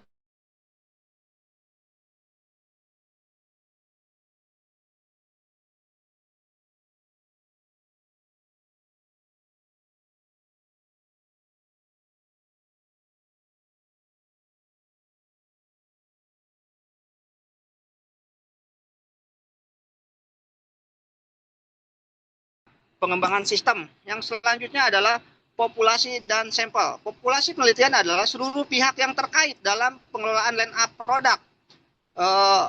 Sampel penelitian menggunakan teknik purpose sampling, yaitu pemilihan responden yang memiliki pengetahuan dan keterlibatan langsung dalam proses bisnis seperti admin, staf produk, dan penggunaan sistem. Yang terakhir adalah teknik analisis data. Data dianalisis menggunakan analisis deskripsi kualitatif untuk mengidentifikasi kebutuhan sistem, mengkalkulasi sistem, mengevaluasi hasil implementasi, dan menilai kesesuaian aplikasi dilakukan menggunakan perangkat lunak pemrograman yang sesuai. Pak Sahlan, maaf, 1 menit lagi, 1 menit lagi. Ya Pak, langsung kita ke temuan dan hasil. Di sini ada temuan statistik utama 90 2%, total responden 25, tingkat keberhasilan 95%. Ini ada temuan ke-1 dan temuan kedua. Pembahasannya ada 3, interpretasi temuan, faktor pendukung, keterbatasan penelitian. Yang terakhir adalah ada kesimpulan dan rekomendasi. Ya, kesimpulan implementasi ekstrim pada pengelolaan sistem line up produk handphone menghasilkan sistem yang lebih efektif, fleksibel, dan sesuai dengan kebutuhan pengguna. Sedangkan rekomendasi pelaksanaan perusahaan bisnis disarankan untuk menerapkan metode XP secara berkelanjutan dalam mengembangkan sistem, meningkatkan keterlibatan pengguna selama proses pengembangan, serta melakukan evaluasi pembelian sistem secara berkala dan kerja aplikasi tetap optimal. Terima kasih Pak Tabas, sekian. Terima kasih, mohon maaf terlalu banyak kekurangan dan kesalahan. Terima kasih. Assalamualaikum warahmatullahi wabarakatuh. Waalaikumsalam warahmatullahi wabarakatuh. Baik, terima kasih Pak Sahlan atas presentasinya. Selanjutnya kita ke Pak Khairul Basir untuk mempresentasikan hasil dalam 5 menit. Silakan Pak Khairul Basir untuk presentasi hasil.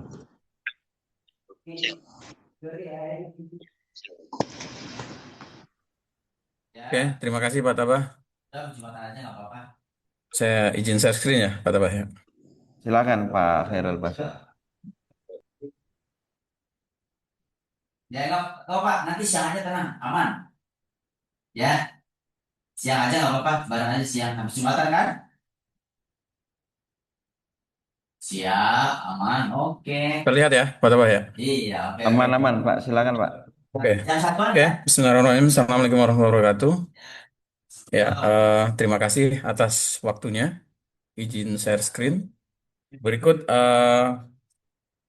penelitian yang kami lakukan dengan Ketua Dr. Sudarno DA dari Prodi Teknik Informatika S2 dan saya Bahrul Basir dari Matematika S1 dan Pak Maulana Fansuri Eskom Mkom dari Teknik Informatika S1 dengan judul Peramalan Harga Cryptocurrency dengan Analisis Penerapan Algoritma Informer, Autoformer, dan Fatformer. Jadi kita ada tiga metode yang kita coba bandingkan.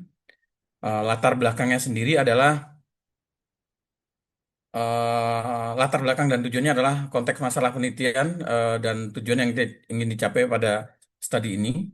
Terus nanti ada metodologi, desain pendekatan, populasi sampel, dan teknik pengumpulan data. Yang ketiga temuan dan hasil. Yang keempat kesimpulan dan rekomendasi. Mungkin tidak begitu detail dibanding risetnya ya. Nanti kita ambil bagian utamanya saja.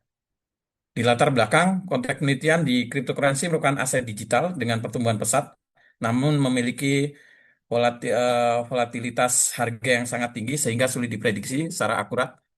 Terus permasalahan atau riset gap-nya sendiri adalah model peramalan konvensional dan beberapa metode deep learning masih memiliki keterbatasan dalam menangani pola non-linear dan prediksi jangka panjang pada data cryptocurrency. Urgensi penelitian diperlukan analisis komparatif algoritma berbasis transformer, yaitu informer, autoformer, dan fatformer untuk memperoleh model peramalan yang lebih akurat dan efisien. Tujuan penelitian adalah mengimplementasikan algoritma yang ada di transformer untuk melakukan peramalan harga cryptocurrency. Yang kedua, menganalisa membandingkan tingkat akurasi, efisiensi, stabilitas masing-masing algoritma. Yang ketiga, menentukan algoritma yang terbaik dari 3 algoritma yang ada di transformer tersebut. Di metode penelitian, desain penelitiannya menggunakan data time series harga Bitcoin dari 2018 sampai 2024. 3 metode deep learning yang digunakan di transformer adalah informer, autoformer, dan fatformer. Yang ketiga, membandingkan performa ketiga model tersebut. Untuk instrumen dan pengumpulan, instrumen penelitian data set Bitcoin format CSV, kita menggunakan Google Colab. Untuk bahasa pemrogramannya kita menggunakan Python dengan beberapa library pendukung. Terus teknik pengumpulan data, studi dokumentasi dari harga Bitcoin di 2018 sampai di 2024, pengambilan data sekunder dari Kaggle, eh, yang tahap pengolahan data, pengumpulan data, preprocessing, melakukan normalisasi mid-max, windowing time series, dan split data, training testing. Untuk populasi sampel, seluruh data histori harga cryptocurrency, sampel penelitiannya harga histori Bitcoin periode 2018-2014, sumber datanya dari Kaggle di Badra Mohit di 2025. Pembagian datanya training 80%, testing 20%. Mungkin nanti saran mungkin peneliti lain mungkin bisa menggunakan data validation juga, mungkin melakukan cross validation, misalkan di training 70, testing 20, validationnya 10, atau dengan format yang lain. Cuman di riset ini kita membagi pembagian datanya hanya di data training dan data testing dengan format 80%, 20%. Terus untuk teknik analisis sendiri nanti implementasi dari tiga model yang ada di transformer dan melakukan pelatihan model. Nanti epochnya ada 5, kemarin epoch yang kita lakukan ada 50 epoch. Terus evaluasinya menggunakan MI, MSE, dan MSE. Analisis komparatif untuk menentukan model dengan akurasi terbaik. Di temuan atau hasil penelitian, tiga model berhasil mengimplementasikan dan dievaluasi dengan 2 dari 3 model menunjukkan kemampuan mengikuti pola harga Bitcoin. Seperti yang ada tertera di slide gitu, data history Bitcoin dari 2018, 2014, target penelitiannya tercapai di 100% untuk visualisasinya dari yang informer atau former dan fed former seperti ada di slide sebelah kiri bawah. Jadi polanya sudah mengikuti pola harga Bitcoin dengan hasil perbandingan evaluasi. Setelah model kita bangun, kita lakukan evaluasi model dengan MSE, RMSE, dan MAE. Di sini terlihat hasil temuannya adalah informer menghasilkan nilai error paling kecil, terus dilanjutkan dengan auto former, dan terakhir di fed former. Temuan yang kedua, mampu mengikuti tren harga Bitcoin lebih baik dibanding model lainnya, terus menjadi model paling akurat pada dataset penelitian. Uh, Untuk mungkin dataset yang lain, case-nya mungkin berbeda ya, karena pola-pola data, pembagian training dan testingnya juga mungkin akan berbeda. Tapi untuk case di dataset yang kami olah, ini memang di informer yang nilai errornya paling kecil. Hasil penelitian ini menunjukkan bahwa informer menjadi model terbaik dibandingkan autoformer dan fedformer. Meskipun demikian, volatilitas tinggi pada harga Bitcoin masih menjadi tantangan dalam meningkatkan akurasi prediksi, karena memang mungkin masih banyak variabel lain yang akan berpengaruh seperti itu. 1 menit lagi, Pak Terus Basir. untuk pembahasannya, interpretasi temuan, informer menghasilkan performa terbaik dengan error rendah. Yang kedua, ketiga model masih menghadapi tantangan ya, seperti tadi saya sampaikan, banyak variabel yang mungkin akan berpengaruh tapi belum muncul di case penelitian ini. Terus harga pendukung beberapa faktor seperti dataset Bitcoin 2018-2024 dengan cukup panjang dan representatif, dan pemanfaatan model transformer modern dirancang untuk time series. Keterbatasan penelitian hanya menggunakan satu jenis cryptocurrency atau Bitcoin.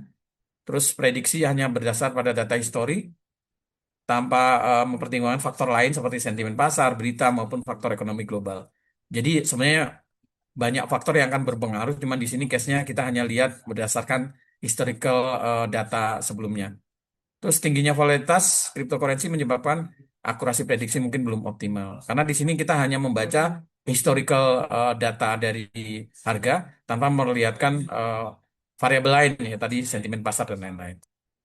Terus kesimpulan, ketiga model transformer mampu melakukan peramalan harga Bitcoin serta mengikuti pola umum pergerakan data time series. Yang kedua, model terbaik berdasarkan hasil evaluasi MSE, RMSE, dan AMI. Informer paling menghasilkan akurasi paling tinggi. Terus implementasi penelitian Informal tidak hanya unggul di sisi akurasi, tapi juga lebih efisien dalam menangani data time series yang panjang sehingga berpotensi dapat digunakan untuk peramalan. Rekomendasi kebijakan membuat kebijakan mendorong pemanfaatan teknologi artificial intelligence dan deep learning untuk analisa data keuangan digital sebagai pendukung pengambilan keputusan berbasis data. Untuk praktisi atau pelaksana, hasil prediksi sebaiknya digunakan sebagai alat bantu dan dikombinasikan dengan analisis fundamental, teknikal, dan kondisi pasar aktual. Untuk penelitian selanjutnya, dapat menggunakan lebih banyak jenis cryptocurrency, menambah faktor eksternal seperti sentimen pasar, berita ekonomi, dan lain-lain, serta melakukan tuning model untuk meningkatkan akurasi prediksi. Cukup sekian, Pak Taba dan rekan-rekan semuanya. Terima kasih. Assalamualaikum warahmatullahi wabarakatuh. Waalaikumsalam warahmatullahi wabarakatuh. Baik, terima kasih Bapak Ibu semuanya. Alhamdulillah untuk room ini masih ada satu, tapi akan dilanjutkan setelah sholat Jumatan. Dan untuk ini saya mengucapkan terima kasih kepada Bapak Ibu yang telah mempresentasikan hasilnya. Dan nanti untuk hasil recordingnya nunggu yang peserta terakhir. Dan untuk sampai saat ini Bapak Ibu boleh meninggalkan room ini terlebih dahulu. Terima kasih. Assalamualaikum warahmatullahi wabarakatuh. Waalaikumsalam warahmatullahi wabarakatuh. Waalaikumsalam Oke, warahmatullahi Pak Taba. Ya, sama-sama Pak. Oke. Baik, Assalamualaikum warahmatullahi wabarakatuh. Baik, Bapak Ibu semuanya, kita lanjut ke sesi yang terakhir untuk diseminasi dari Bapak Iwan Giriwalio dan rekan-rekan yang akan menyampaikan hasil dari pengabdian penelitiannya dalam diseminasi penelitian ini. Untuk Pak Iwan, kami persilahkan untuk mempresentasikan hasil penelitiannya. Baik, terima kasih Pak Taba. Izin share screen-nya.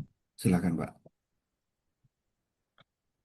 Baik, Assalamualaikum warahmatullahi wabarakatuh, Bapak Ibu. Waalaikumsalam warahmatullahi wabarakatuh. Di sini saya akan mempresentasikan terkait penelitian saya yang berjudul Sistem Pemilihan Jenis Kayu Terbaik menggunakan metode Simple Additive Weighting atau SAW pada PD Sumber Rezeki Mebel. Nah, di kelompok ini ada saya sendiri, Iwan Giriwalio, kemudian Ibu Safitri, dan juga Bapak Wiwit Kurniawan. Oke, untuk pendahuluannya, bahwa industri mebel saat ini bergantung pada kualitas bahan baku daripada kayu, ya, karena kayu menjadi faktor utama untuk menentukan kualitas dan nilai jual produk mebel itu sendiri. Kemudian PD Sumber Rezeki Mebel ini menghadapi kendala dalam memilih jenis kayu terbaik karena prosesnya masih dilakukan secara subjektif berdasarkan pengalaman tanpa perhitungan yang terstruktur. Jadi kondisinya masih kurang optimal. Kemudian untuk mengatasi masalah tersebut diperlukan satu sistem pendukung keputusan yang mampu membantu proses pemilihan kriteria kayunya dengan metode simple additive weighting. Ya, karena mampu memberikan pembobotan dan perankingan alternatif sehingga dapat menentukan jenis kayu terbaik berdasarkan kriteria. Oke, tujuannya mengembangkan sistem pendukung keputusan dalam menentukan jenis kayu terbaik pada PD Sumber Rezeki Mebel. Kemudian yang kedua, menerapkan metode SAW untuk melakukan perhitungan dan perankingan alternatif kayu berdasarkan kriteria yang telah ditentukan. Ya, untuk metodologi penelitiannya, di situ ada metode pengumpulan data berupa studi literatur, wawancara, dan observasi. Kemudian yang kedua ada metode pengambilan keputusannya menggunakan metode Simple Additive Weighting atau SAW itu sendiri. Baik, berikut adalah activity diagram dari sistem yang akan dibuat. Sistem yang sudah dibuat, kemudian di sini ada use case-nya dan sequence diagramnya. Kemudian ada rancangan terkait sistem yang dibuat, ada rancangan login, dashboard, dan parameternya. Kemudian berikut adalah hasilnya.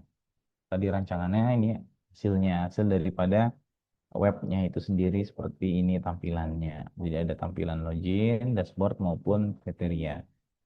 Baik, kemudian untuk kesimpulannya berdasarkan penelitian dan pembahasan yang telah dilakukan, dapat disimpulkan bahwa sistem pendukung keputusan berhasil dibangun untuk membantu pemilihan jenis kayu terbaik pada PD Sumber Rezeki Mebel Kemudian metode SAW mampu melakukan proses evaluasi dan perankingan alternatif kayu secara objektif berdasarkan kriteria yang telah ditentukan. Hasil perhitungan menunjukkan bahwa Kamper Samarinda merupakan alternatif terbaik dengan nilai preferensi sebesar 0,668. Kemudian implementasi sistem berbasis web menggunakan PHP MySQL mampu mempercepat seleksi kayu dan meningkatkan akurasi pengambilan keputusan. Kemudian metode SAW terbukti efektif digunakan sebagai dasar pengambilan keputusan dalam pemilihan jenis kayu pada industri mebel. Baik, terima kasih. Berikut adalah presentasi dari kelompok kami, Pak Tambang, dari mungkin ada saran, kritik, ataupun tambahan di pasti.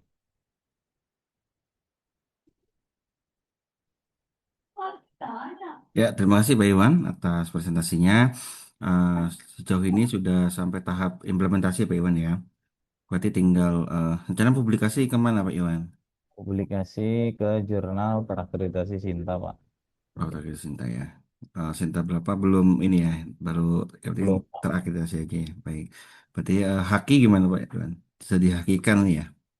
Ya, dalam rencana, Pak, kemungkinan, Oke, Pak. baik. Jadi untuk keluarannya Pak tinggal nanti untuk hasilnya udah selesai, dan tinggal diupload aja ya Pak ya ke Sintias. Baik. Eh, Mungkin itu aja Pak dari saya. Ah, Siap. Terima Baik, kasih, Pak. mungkin saya akhiri ya. Terima kasih banyak Pak Iwan atas presentasinya. Baik, Bapak Ibu semuanya, karena sudah selesai kegiatan diseminasi, maka acara ini saya resmi tutup eh, dengan bacaan hamdalah. Alhamdulillahirrabbilalamin. Terima kasih. Assalamualaikum warahmatullahi wabarakatuh. Waalaikumsalam warahmatullahi wabarakatuh.